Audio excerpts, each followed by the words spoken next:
Hello student, आज class में start करते हैं। क्लास 8 2.B के सवाल सारे करेंगे। कल क्लास में हमने आप लोगों को इसको होमवर्क दिया था, आप लोगों ने किया है नहीं? अगर नहीं किया है तो आइए इस क्लास में करके कर लेते हैं और देख लेते हैं कैसे होगा। ठीक है, होमवर्क क्या था कि होमवर्क था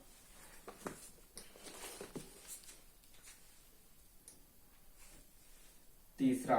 ठीक है, दूसरे का तीसरा दिया गया था कि 4 सही 29 बटा 49। इसका क्या निकालना था?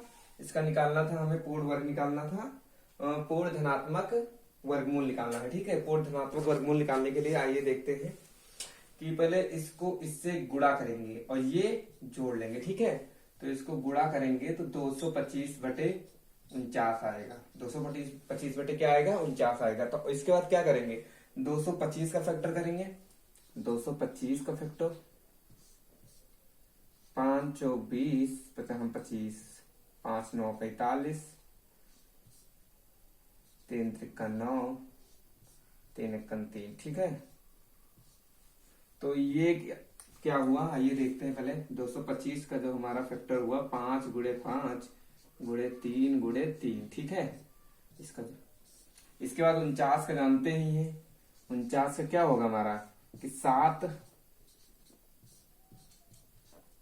एक जोड़ा बना। ठीक है, तो 7 गुणे 7, तो जोड़ा बनाकर एक एक लिख देंगे तो 225 बटे 49 इज इक्वल टू 5 गुणे 3 बटे 7। ठीक है, तो 5 ते 15 बटे 7 पॉजिटिव में। ठीक है, यही हमारा क्या हुआ? धनात्मक वर्गमूल। अतः करके लिख सकते हैं हमें।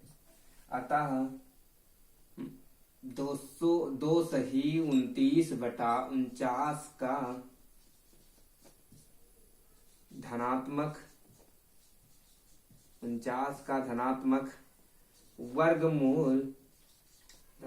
वर्गमूल प्लस 15 बटे 7 है। ठीक है, यहां तक समझ में आया? फिर नोट कर लीजिए, अगर जिसका सही है वो उसका ठीक है, और क्या फिर जिसका नहीं सही है वो नोट कर सकता है। इसके बाद अगला क्वेश्चन देखते हैं। हो गया यहां तक हो गया हो तो आगे देखते हैं। आगे क्वेश्चन देखते हैं कि आई भी दिया गया है जो एनसीईआरटी में। एनसीईआरटी क्वेश्चन कर रहे हैं। ठीक है, एनसीईआरटी क्वेश्चन तो दिया गया है कि 23 सही 26 बटे 121। 23 सही 26 बटे 121। ठीक है, तो इसका गुणा करेंगे हम। इसका गुणा करेंगे तो फिर इसका गुणा करेंगे तो क्या आएगा? 2809 बटे 121। 2809 बटे 121। तो अब इसके बाद हम 2809 का क्या निकालेंगे? फैक्टर निकालेंगे। 2809 का क्या निकालेंगे? फैक्टर। तो इसका जो हमारा फैक्टर होता है 2809 का, वो 53 का स्क्वायर होता है। किसका स्क्वायर होता है? 53 का। और ये हमारा 11 का स्क्वायर होता है, तो 11 का रहिए 121। तो क्या होगा? ये हमारा इसका जोड़ा बना तो 53 बटे 11। अतः लिखेंगे 23 सही 26 बटा 121 का धनात्मक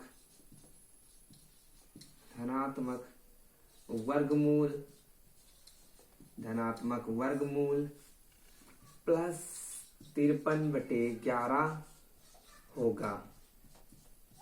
यहां तक नोट कर लीजिए। इसके बाद एक क्वेश्चन और है, इसमें का 2 का, फिर के बाद तीसरा क्वेश्चन देखेंगे। ठीक है, यहां तक नोट कर लीजिए आप लोग।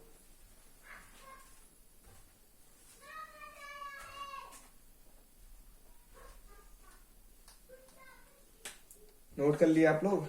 इसके बाद आगे देखते हैं हम। आगे हमारा क्वेश्चन दिया गया है कि इसको पहले हो गया ना, चलो ठीक है मिटा देते फिर अगर हो गया है तो।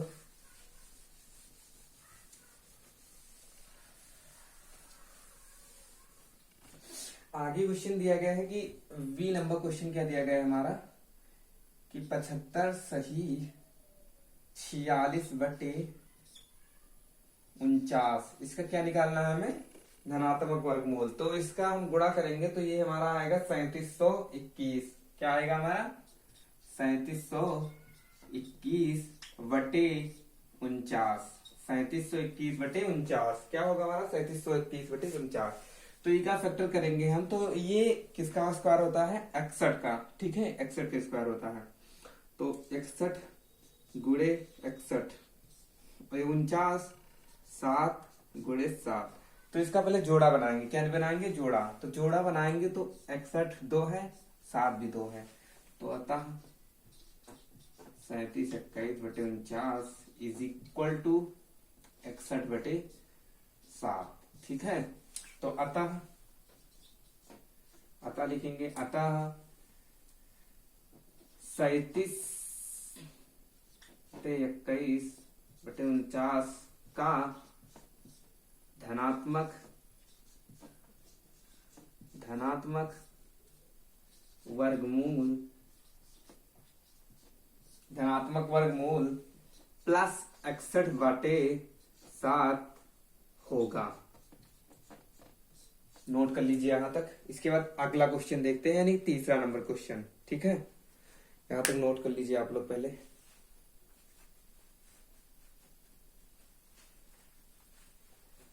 आइए अगला क्वेश्चन तब तक लिख लेते हैं। अगला क्वेश्चन दिया गया है कि एक बाग में दिया गया है, तीसरा नंबर क्वेश्चन, एक बाग में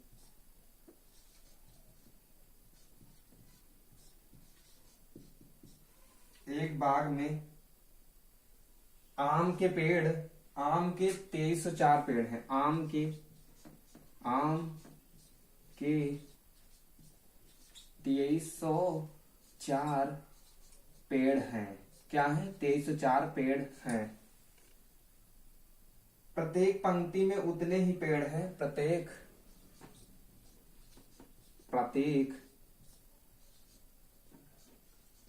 पंक्ति में उतने ही पेड़ हैं, उतने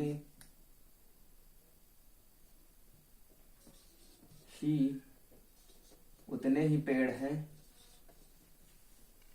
जितने की बाग में पंक्तियां हैं, जितने की बाग में पंक्तियां हैं, जितने की बाग में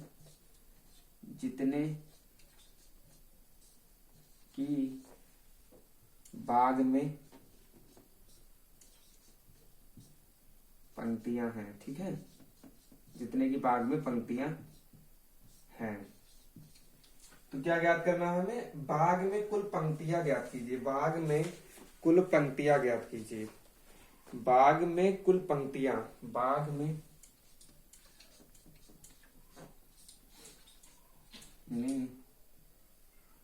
कुल पंक्तियां ज्ञात कीजिए, पंक्तियां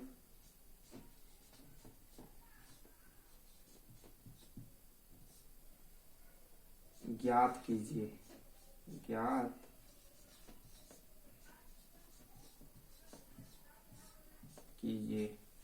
क्या ज्ञात करना है, बाग में कुल पंक्तियां ज्ञात करना है। तो आइए इसको ज्ञात करते हैं हम। ये हो गया कि नहीं आप लोगों का, ये हो गया, इसे मिटा सकते हैं फिर ना, ठीक है इसे मिटा सकते हैं। तो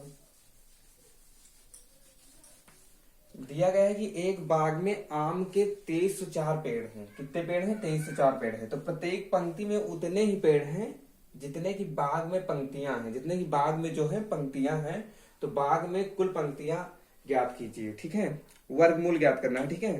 तो 2304 का हमें क्या ज्ञात करना है, 2304 का पहले क्या निकालेंगे, एलसीएम निकालेंगे 2304 का, ठीक है। तो 2304 को पहले हम किससे काटेंगे, 2 से काटेंगे, 2 एकन 2 एकन 2 2 पंचे 10 2 दूना 4, ठीक है। 2 पंचे 10 2 सते 14 2 छंग 12 2 दूना 4 2 अठे 16 2 त्याई 6, ठीक है, 2 अठे 16, ठीक है। तो इसके 2 सते 14 2 अठे 16 2 अठे 16 क्या हुआ, 2 दूना 4 2 दूना 4 2 अठे 16 2 अठे 16, ठीक है, समझ में आया तो सही तो है। तो इसके बाद 2 से फिर काटेंगे, तो 2 एकम 2 यानी 144, फिर 2 से काटेंगे 214, 2 दूना 4, 2 से काटेंगे 36, फिर 2 से काटेंगे, किससे काटेंगे 2 से, ठीक है। तो 18, फिर 2 से काटेंगे 9, फिर 3 से काटेंगे, ठीक है। तो इसका हम फैक्टर पहले निकाल लेते हैं। क्या निकाल लेते हैं? फैक्टर। क्या निकालेंगे इसके बाद? फैक्टर निकालेंगे। 2304 इज इक्वल टू, यहां लिखते हैं 2304 इज इक्वल टू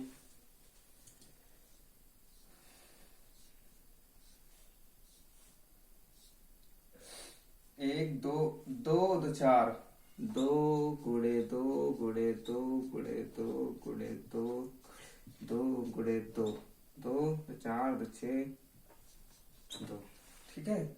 4 2 है ना। तो इसके बाद 3 गुणे 3, तो इसका फैक्टर, इसका फैक्टर, इसका फैक्टर, इसका फैक्टर, इसका फैक्टर।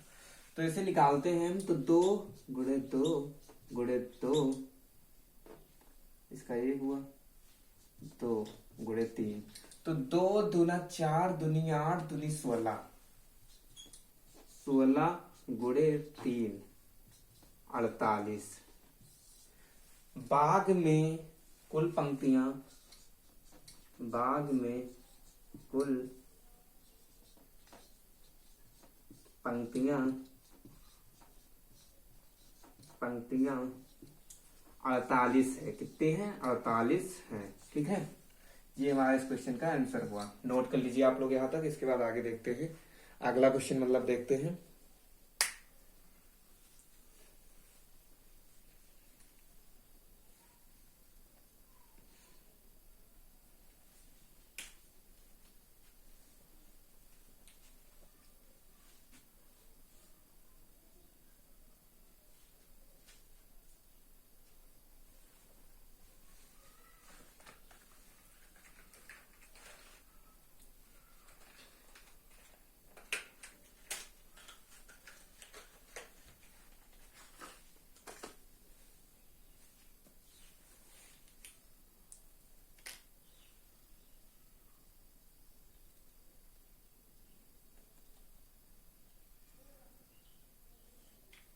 हो गया यहां तक। इसके बाद आगे देखते हैं हम।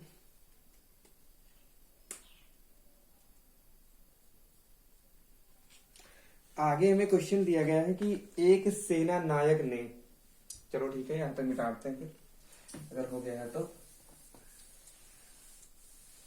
और बाकी हम क्वेश्चन उतारेंगे नहीं, दिया गया है, ठीक है। जो दिया गया है उसे लिख लेंगे बस सीधा, कि एक सेना नायक ने अपनी सेना को टोलियों में इस प्रकार विभाजित किया कि प्रत्येक टोली में उतने ही सैनिक थे जितने की कुल टोलियां थी। यानी जितने सेना थे उतने ही, मतलब जितने कुल टोलियां थी उतने ही सेना थे, ठीक है। तो दिया गया है कि एक सेना नायक ने अपनी सेना को टोलियों को इस प्रकार विभाजित किया। यानी उसने अपनी टोलियों को इस प्रकार विभाजित किया कि प्रत्येक टोली में उतने ही सैनिक थे जितने की कुल टोलियां थी, ठीक है। जितने टोलियां थी उतने ही सैनिक थे। यदि उस सेना में कुल सेना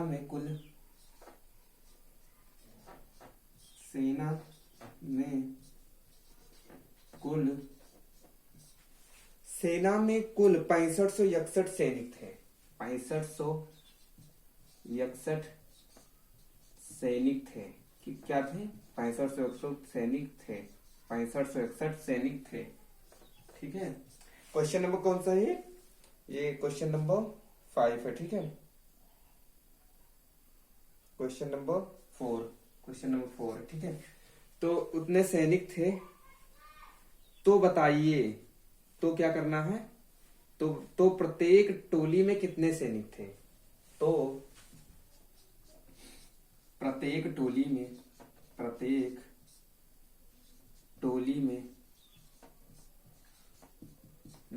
कितने सैनिक थे? प्रत्येक टोली में कितने सैनिक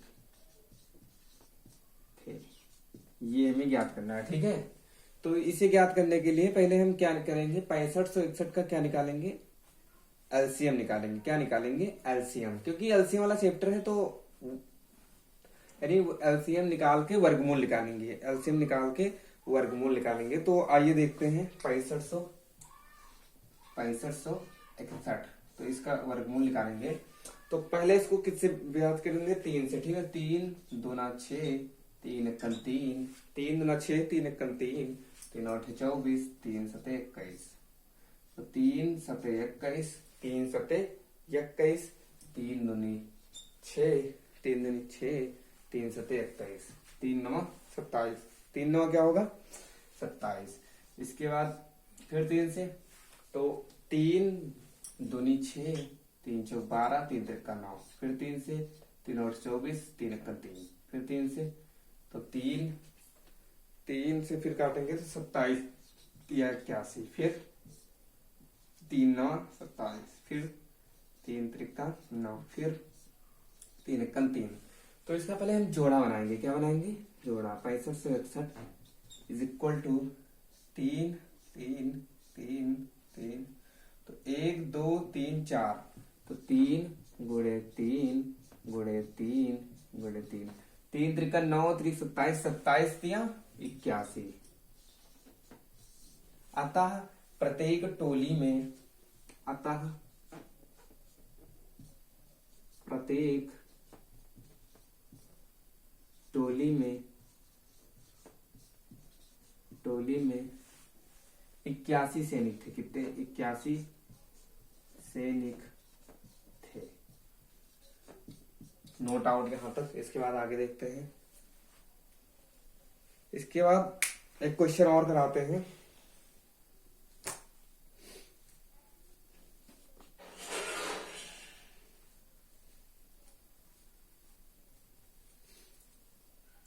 हो गया। इसके बाद क्वेश्चन नंबर 5 दिया गया है। क्वेश्चन नंबर 5 दिया गया है। आइए पहले पढ़ते हैं इसको हम पहले, फिर के बाद लिख लेते हैं। Question number 5।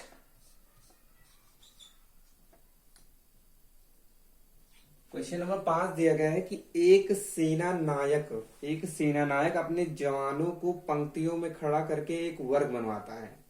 एक सेना नायक अपने जवानों को पंक्तियों में खड़ा करके एक वर्ग बनाता है। बाद में उसे ज्ञात होता है कि मतलब 60 जवान शेष रह जाते हैं। बाद में ज्ञात होता है शेष जवान 60 शेष रह जाते हैं। शेष जवान मतलब 60 रह जाते हैं। 60 शेष जवान रह जाते हैं, ठीक है। यदि उसके पास कुल जवान, उसके पास कुल जवान कितने थे? कुल जवान थे 8160 कुल जवान थे। तो इसके बाद तो बताइए कि प्रत्येक पंक्ति में सेना नायक के कितने जवान खड़े थे? प्रत्येक पंक्ति में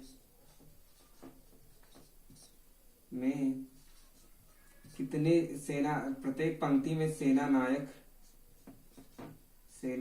के कितने जवान खड़े थे? सेना नायक के कितने जवान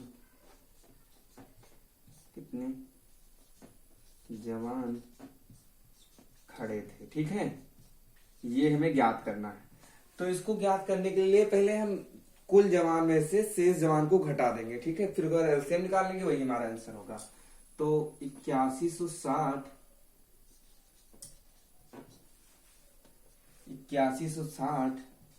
माइनस 60, तो ये हमारा क्या हुआ? 8100। क्या हुआ हमारा? 8100। तो इसका हम वर्ग जानते हैं कि इसका जो वर्ग होगा वो 90 होगा। क्या होगा?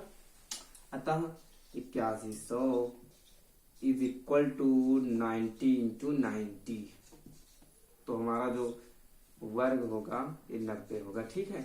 तो अतः हम कह सकते हैं प्रत्येक सेना नायक के 90 जवान खड़े थे। कितने जवान खड़े थे? अतः हम कह सकते हैं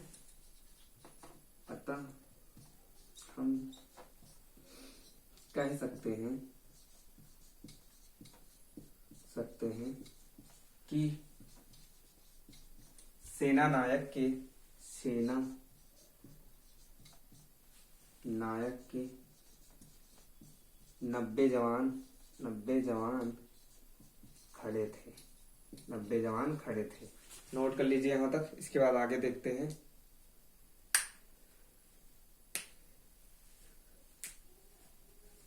ठीक है, बाकी दो क्वेश्चन आप लोगों को होमवर्क देते हैं। ठीक है, दो क्वेश्चन 6, क्वेश्चन नंबर 6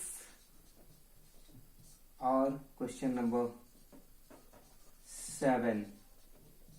कुछ नहीं करना है, बस केवल क्या कहते हैं, इसमें वर्गमूल निकाल के, जिसका इसमें तो वर्गमूल निकाल के जिसका फैक्टर नहीं बन रहा उसका छोड़ के बाकी सारा उसका गुणा कर देंगे, बाकी वो हमारा आंसर आएगा। और फिर के बाद 7 नंबर क्वेश्चन में क्या करना है, 7 नंबर क्वेश्चन में करना है कि जो 94 100 800 है, इसको पहले हम क्या कहते हैं फैक्टराइजेशन करके बस आंसर निकाल देंगे।